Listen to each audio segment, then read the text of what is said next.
اور ان بھولے مسلمانوں کو آج تک اتنا نہیں پتا چل سکا کہ عشاء کی نماز کی رکعتیں کتنی ہیں۔ جہالت کی انتہا ہے۔ امام ابو حنیفہ رحمۃ اللہ علیہ نے کہا تھا کہ عشاء کی نماز کے فوراً بعد اگر تمہیں خطرہ ہو، اگر تمہیں خوف ہو کہ ہم صبح اٹھ کر تہجد نہیں پڑھ سکیں گے، ہم قیام اللیل نہیں کر سکیں گے، تو پھر تم ایسا کرنا کہ عشاء کے فرضوں کے بعد وہ جو تہجد کی نماز ہے وہ کتنی رکعت ہے؟ 8۔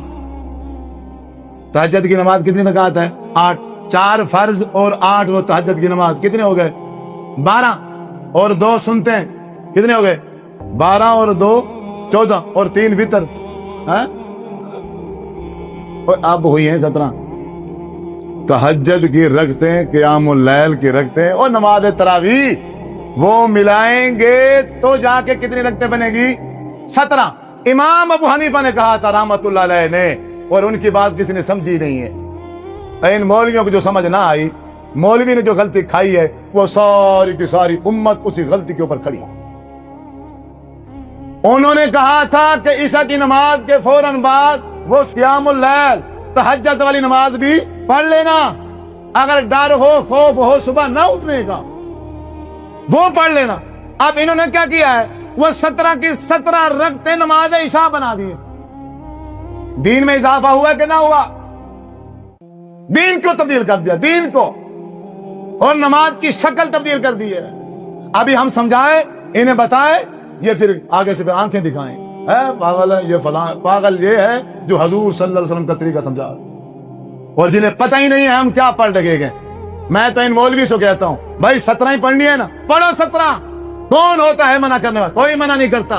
اگر رمضان المبارک میں عشاء کے بعد قیام اللیل پڑھا جا سکتا ہے، بات سمجھنا، تو پھر باقی 11 مہینے بھی پڑھا جا سکتا ہے۔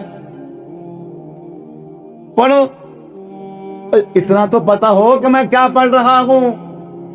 نماز عشاء 4 فرض پڑھ لیے میں نے، اب مجھے تو پتا ہو میں اب عشاء پڑھ رہا ہوں یا تہجد کی نماز پڑھ رہا ہوں۔ بس صرف یہی کلیئر کر لو، صرف اپنی نیت تبدیل کر لو کہ عشاء کی نماز 4 فرض، 2 سنتے اور 3 وتر، 9 رکعت ہے، اور باقی جو 8 رکعتیں میں نے پڑھنی ہے وہ نماز تہجد ہے۔ آئندہ اگر 17 کسی میرے بھائی نے رکعتیں پڑھنی ہے تو اس کا طریقہ یہ ہے، 4 فرض اور 2 سنتے پڑھ کے پھر وہ بندہ نیت کر لے، اب میں کیا پڑھ رہا ہوں؟ نماز تہجد۔ اب میں کیا پڑھ رہا ہوں؟ نماز تہجد۔ 2 کر کے 8 رکعت پڑھ لے، 2 کر کے 8 رکعت پڑھ لے، اور پھر 3 وتر پڑھ لے، عشاء کی نماز بھی درست ہو جائے گی، اور یہ 17 رکعتیں بھی کیا ہو جائیں گی؟